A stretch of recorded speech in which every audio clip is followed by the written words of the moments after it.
আজকে যে গণতন্ত্রের কথা আমরা বলছি, অনেকে বলছে সেই গণতন্ত্রকে একদলীয় শাসন ব্যবস্থা থেকে, বাকশাল থেকে বহুদলীয় গণতন্ত্র নিয়ে এসেছিলেন শহীদ প্রেসিডেন্ট জিয়া রহমান।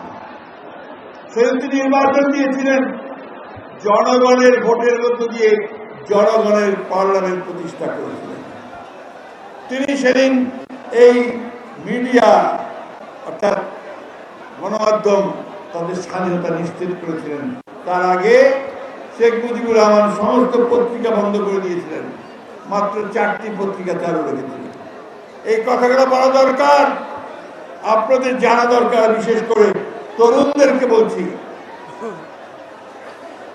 এই স্বাধীনতা পাওয়ার পরে তিনি বাংলাদেশকে 19 দফা কর্মসূচি দিয়েছিলেন, যিনি 19 দফা কর্মসূচির মধ্য দিয়ে বাংলাদেশকে অর্থনৈতিক দিক দিয়ে সামনে এগিয়ে যাওয়ার স্বপ্ন তিনি দেখিয়েছিলেন। তার সময়ে কৃষিতে তিনি বিপ্লব নিয়ে এসেছিলেন। খাল কাটা কর্মসূচি, উচ্চ ফলনশীল বীজ এবং কৃষকদের মাঝে মাইলের পর মাইল হেঁটে গ্রাম থেকে গ্রামান্তরে, গঞ্জে খামারে গিয়ে তিনি কৃষকদেরকে উদ্বুদ্ধ করেছিলেন আরো বেশি করে ফসল ফল। যার ফলে কি হয়েছিল, 1976 সালেই বাংলাদেশ খাদ্যে স্বয়ংসম্পূর্ণ হয়েছিল। বাংলাদেশ বিশ্বের দরবারে মাথা উঁচু করে দাঁড়াতে শুরু করেছিল। যে বাংলাদেশকে মার্কিন পররাষ্ট্রমন্ত্রী হেনরি কিসিঞ্জার বলেছিলেন শেখ মুজিবের আমলে যে বাংলাদেশ একটা তলাবিহীন ঝুড়ি, বটমলেস বাস্কেট, ওখানে যা দাও তাই পড়ে যায়। সেই বাংলাদেশকে তিনি একটি সম্ভাবনার একটা রাষ্ট্রের মধ্যে করেছিলেন। এবং তখন তার এই কাজ দেখে বিশ্বের যে সমস্ত যারা প্রচারক ছিলেন, যারা বই লিখতেন, গবেষক ছিলেন, তারা বললেন শহীদ জিয়া না থাকলে এই দেশটা তো আফগানিস্তান বা নাইজেরিয়ায় পরিণত, একটা ব্যর্থ রাষ্ট্রে পরিণত। সেই শহীদ জিয়ার দল আমরা। তিনি প্রত্যেকটা ফ্যাক্টরিতে 3 শিফটের উৎপাদন শুরু করেছিলেন।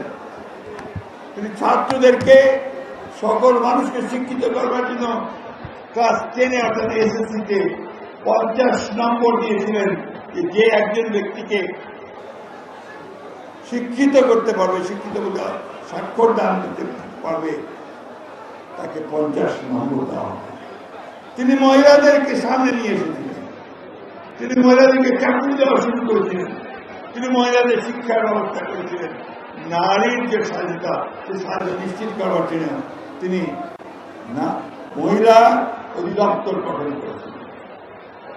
শহীদ জিয়া সেই ব্যক্তি যে স্বাধীনতাকে মর্যাদা দেওয়ার জন্য মুক্তিযোদ্ধা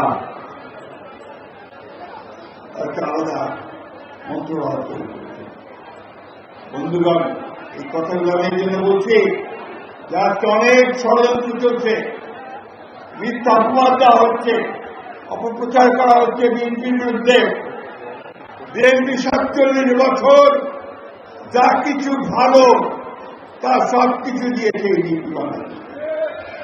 দেশ যখন শাহাদাত বরণ করলেন শহীদ জিয়া, তাকে যখন নির্মম ভাবে এই বাংলাদেশের শত্রুরা হত্যা করলো, তখন সবাই ভেবেছিল বাংলাদেশ গেল, বিএনপি গেল। চট্টগ্রামের সার্কিট থেকে হত্যা করেছিল, কিন্তু সেই পতাকা, স্বাধীনতা সার্বভৌমত্বের পতাকা, গণতন্ত্রের পতাকা তিনি হাতে তুলে নেন তারই সহধর্মিনী, তিনি কোনদিন রাজনীতি করেননি। তিনি একজন গৃহবধূ ছিলেন, তিনি পতাকা তুলে নিয়ে সারা বাংলাদেশে চারণ কবির মতো গান গাইতে শুরু করলেন, গণতন্ত্রের গান।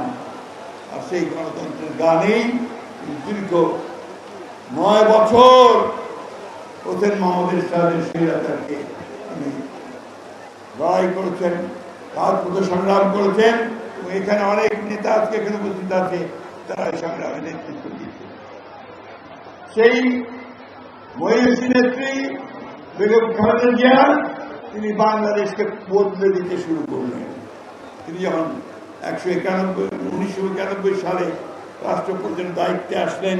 বিএনপি রাষ্ট্রপতির দায়িত্ব করে একটা অবাধ নির্বাচনের মধ্যে দিয়ে তখন তিনি বাংলাদেশের উৎপাদন উন্নয়ন আর এমন পর্যায়ে নিয়ে গিয়েছিলেন, তখন বাংলাদেশকে বলা হতো ইমার্জিং টাইগার, একটা উদীয়মান ব্যাঘ্র। সেদিন বাংলাদেশে উৎপাদন বেড়ে গিয়েছিল, নতুন নতুন করে বিনিয়োগ হচ্ছিল, বাংলাদেশের মানুষ শান্তিতে বসবাস করছে। ক্লাস 12 পর্যন্ত মেয়েদের তিনি বিনা বেতনে লেখাপড়ার ব্যবস্থা করেছিলেন। মেয়েদের জন্য তিনি বিশেষ কোটা সিস্টেম করেছিলেন বিভিন্ন চাকরিতে, এবং পুলিশে, আনসারে সব জায়গায় মেয়েদের চাকরির ব্যবস্থা করেছিলেন।